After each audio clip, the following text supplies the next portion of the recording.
Hello Bharath, this is Mashnu, and I've been replaying and analyzing the game that you sent me yesterday.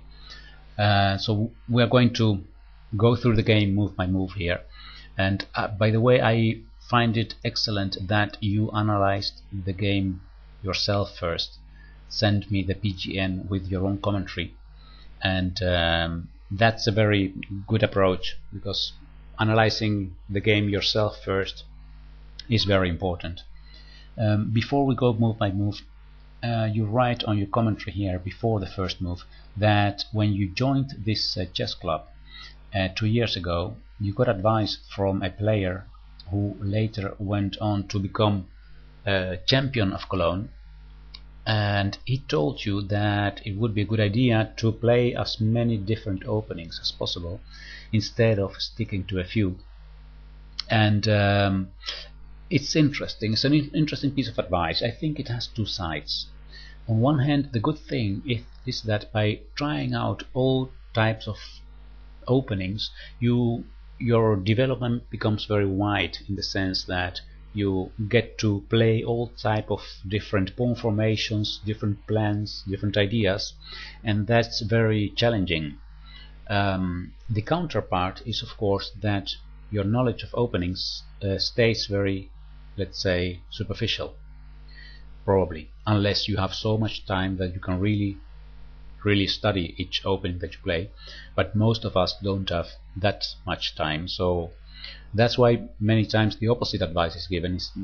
People are told to choose an opening and play it over and over again, so you master it, and I think that's what most players do.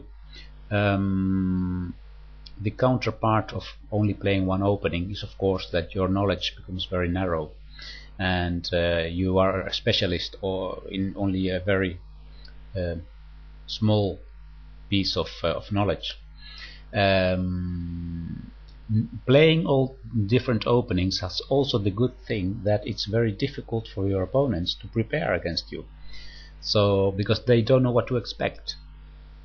Sometimes you play e4, sometimes you play d4, sometimes you play c4, sometimes you play a gambit, sometimes you play positional play. It's quite an interesting approach, let's say, and of course a big adventure to try all types of openings.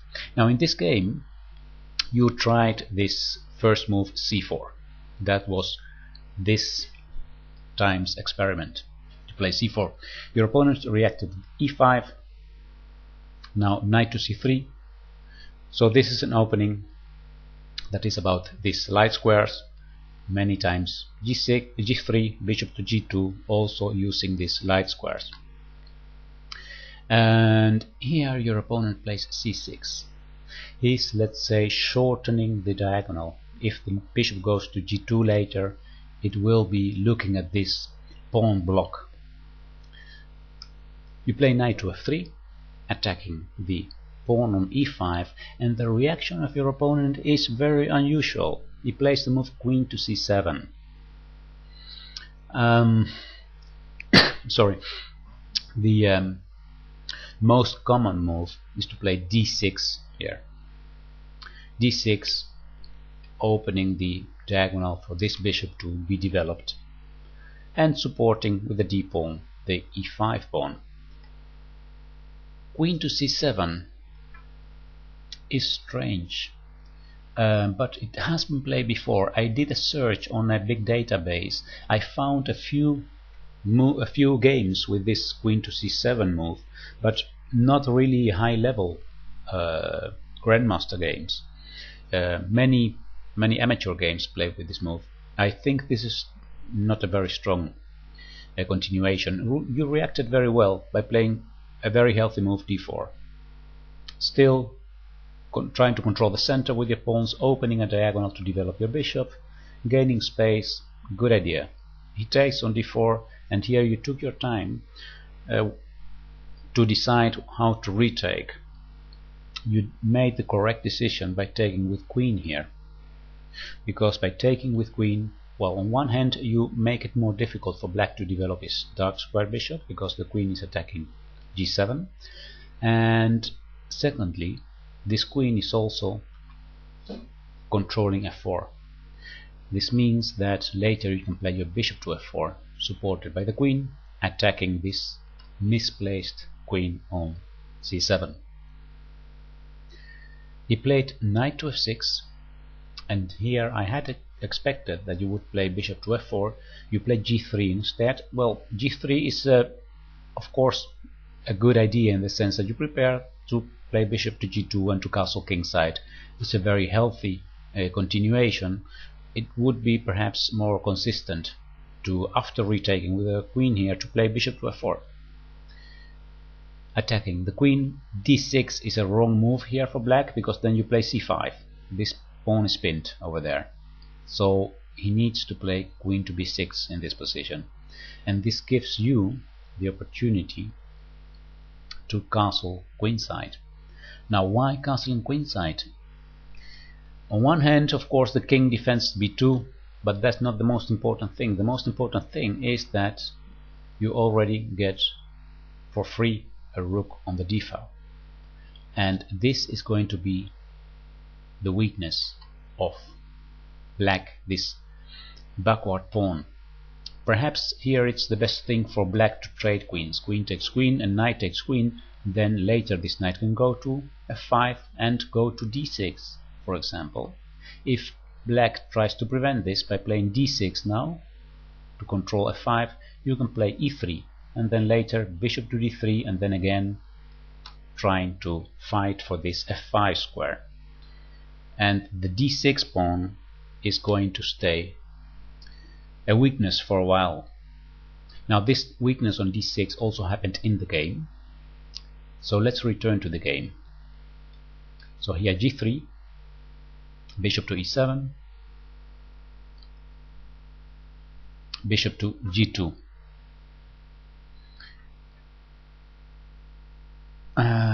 Castle kingside, castle kingside.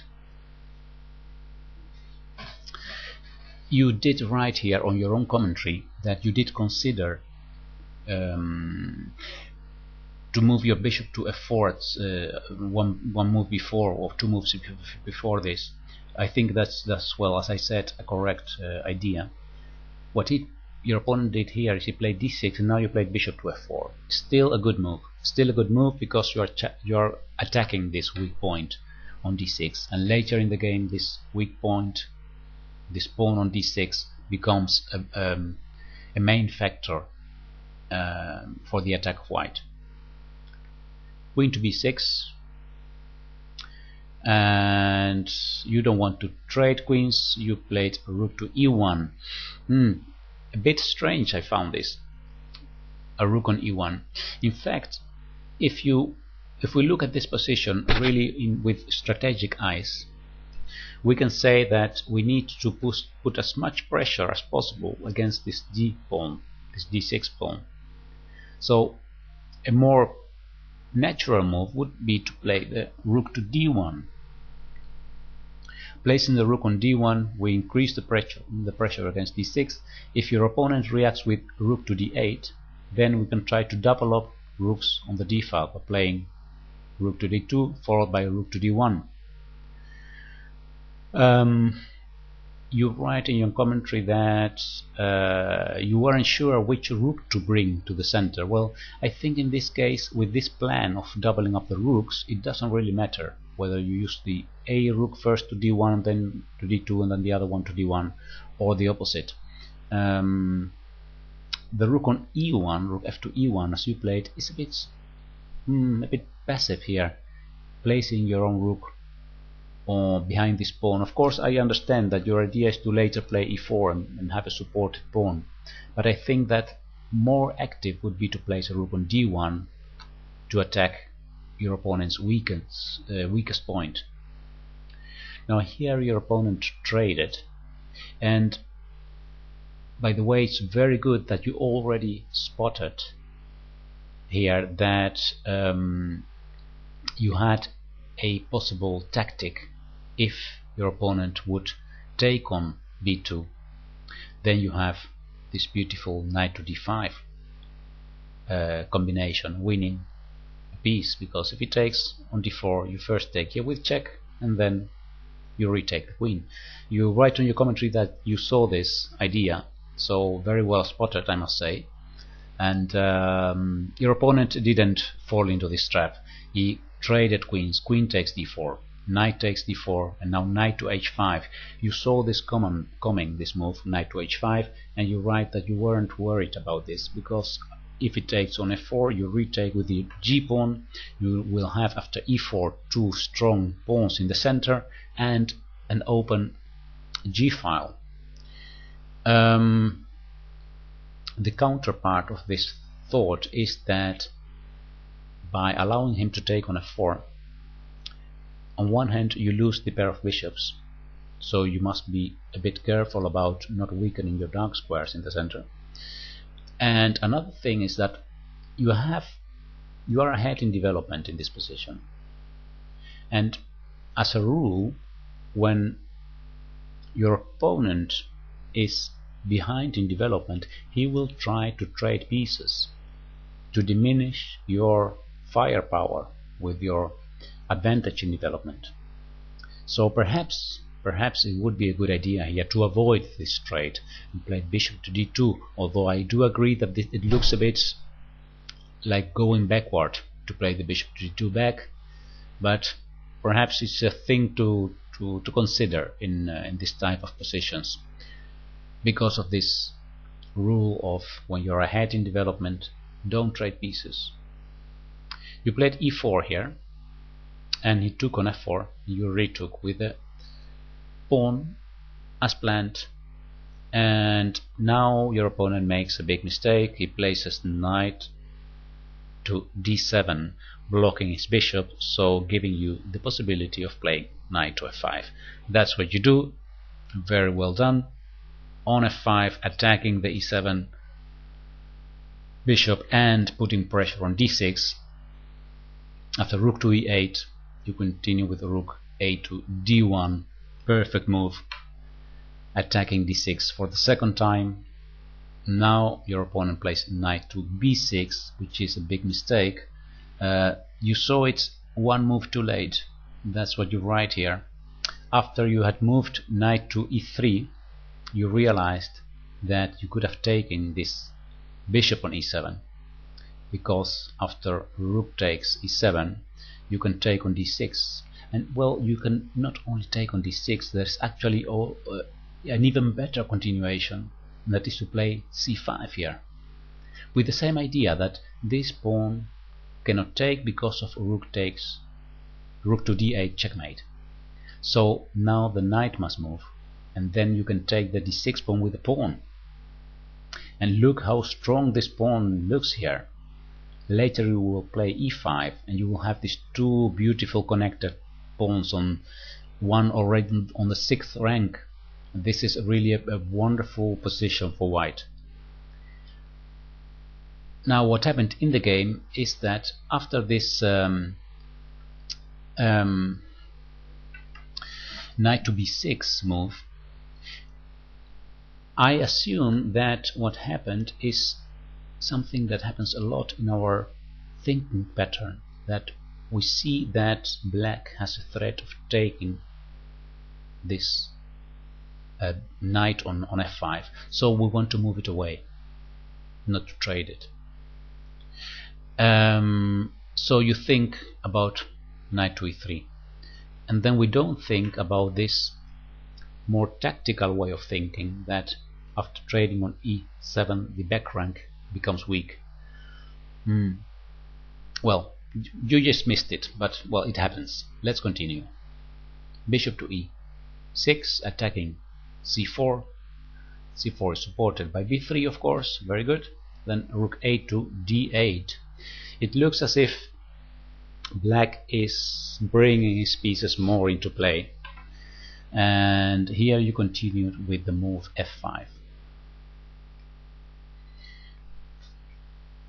And luckily for your opponent, he already placed this a rook to d8, so he can place now his bishop to c8, and later he will go with this bishop to f6, and the dark squares is something to be careful about.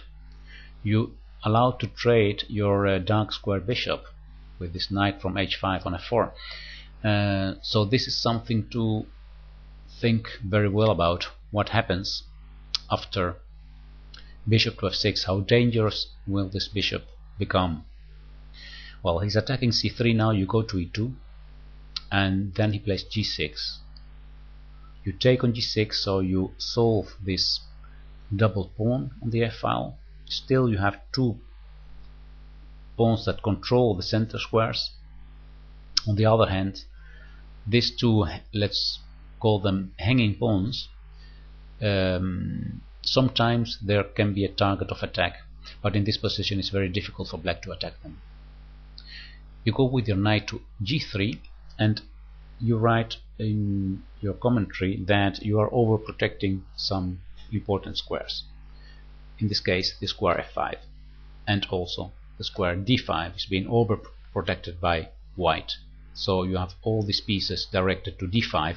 This means that it becomes very difficult for black to make this freeing move d6, d65. Here your opponent, I think he lost his patience. He played h5, trying to search somewhere on the board some counterplay. It's understandable that people lose their patience when they see that white here is controlling all these center squares, and it's well, almost every forcing way of trying to get counterplay is wrong for black here. So it's for black quite a difficult position to play. Perhaps it would be a good idea for blacks to place one rook on f8 and see if he can play perhaps bishop to g7, bishop to h6 to target this f4 pawn. A slow plan like that, I'm not sure. He played h5, and as you notice, g6 becomes weak, and later this h pawn can also become weak. He played f5 now, and he plays h4. It's the correct reaction for black, of course. The knight goes to f1, and here he goes with this bishop to c3, attacking your rook on e1. The rook goes, of course, to e2, and now he takes on f5. You make here an in-between move, or as they call it in German, a Zwischenzug, by playing rook to c2. And I think that your opponent didn't react to this correctly, because he played f4 here, and allowing you to take one of his bishops, so he doesn't have any longer this bishop's pair. And this bishop, this bishop on c3, is actually one of the best pieces of black. His knight is not very well placed here, doesn't have any action, and his other bishop is not yet having any direct activity. So this is actually a very good bishop of your opponent. So it's, I think, a mistake of your opponent to play f4 here. I think he should have played bishop to b4. Bishop to b4. If you then take on f5, knight takes f5, he could trade this knight and then go with this rook to a dark square in the center, rook to e5. And this position looks not bad for black. Actually, is getting back into play now. The pawn on f5 is getting weak, and this bishop is controlling these two squares, so it's difficult for white to place rooks on this d file or e file.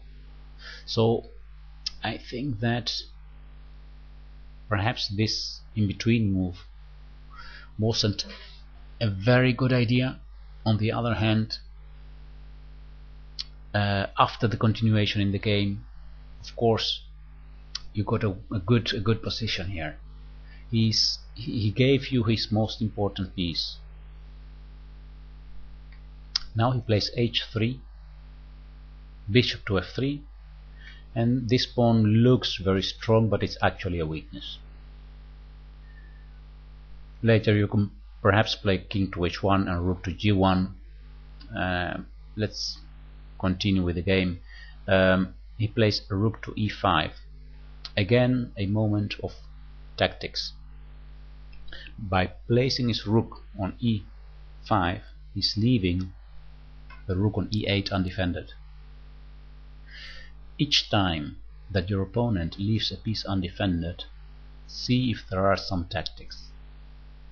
In this case, c5 is a very strong move. This pawn is pinned now because of the undefended rook here. The knight is under attack. Again, if he moves, you can take the c pawn on d6, and you have a very good position here with white. Now let's return to the game. You played rook c to d3. This is a very good move from a strategic point of view. Let's say c5 is the best move from a tactic point of view. Rook to d3 is the best move from a strategic point of view, because you're placing your both rooks against this weakness on d6. He gave a check now on g5, and you went to f2 with your king.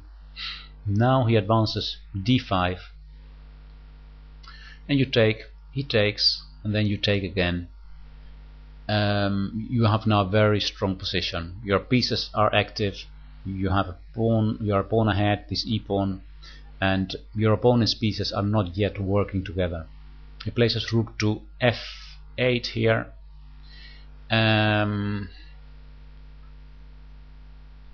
you gave a check on e7. King to h7. You take the bishop on c8.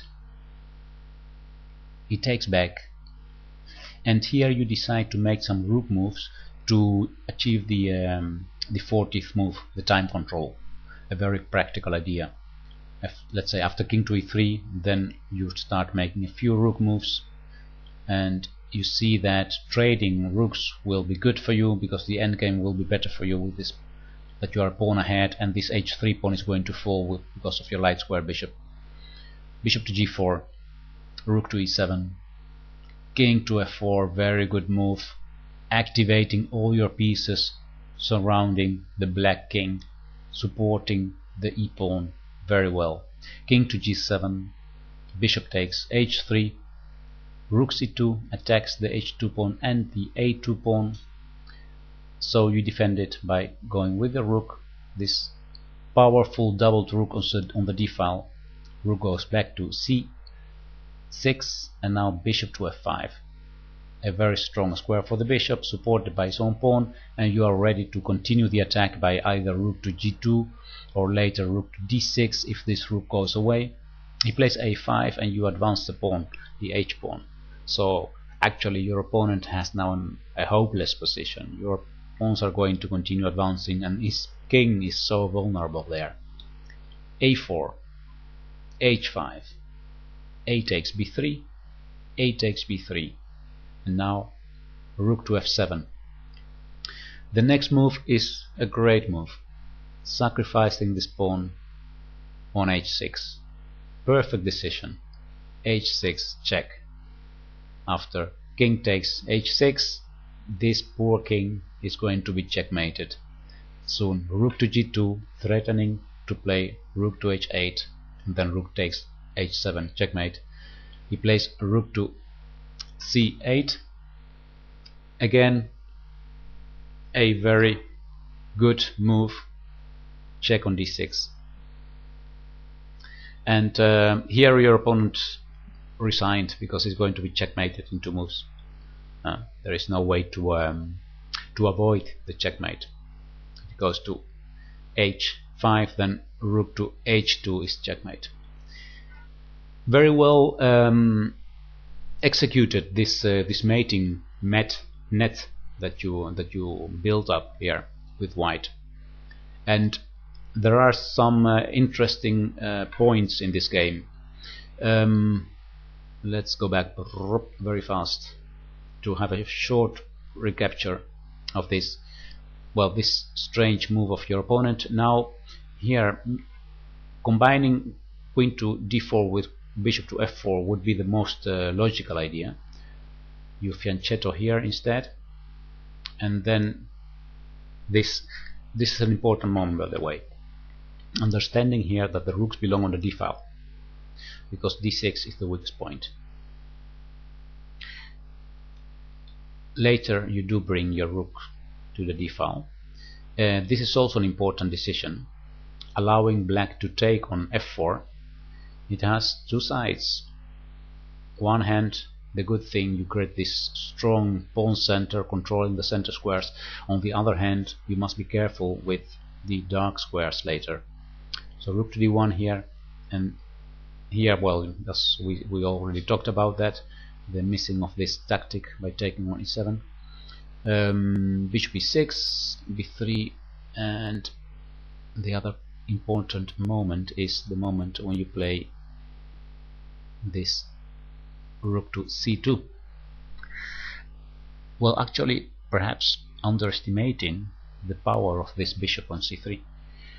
The power in the sense that if we would go to b4, the position of black would be really good. These pieces are getting the dark squares especially are very, very good for black, and I don't understand the decision of your opponent of allowing you to take this important bishop. But well, the weakest player makes the most mistakes, and that's what happened. He made the most mistakes. Now here again, this tactic of advancing the c-pawn because of this undefended rook on d8. And later, when things became more clear, let's say from this point on, you played it very well. Your pieces are now working together, very active, and you make use of this very well by building a mate net against the black king, and also using this material advantage that you have, this passed h-pawn, and now sacrificing this pawn on h6 is very beautiful to see, because he gets into this mating net now. It's impossible to save the game now for him after rook d6. Actually, here he resigned.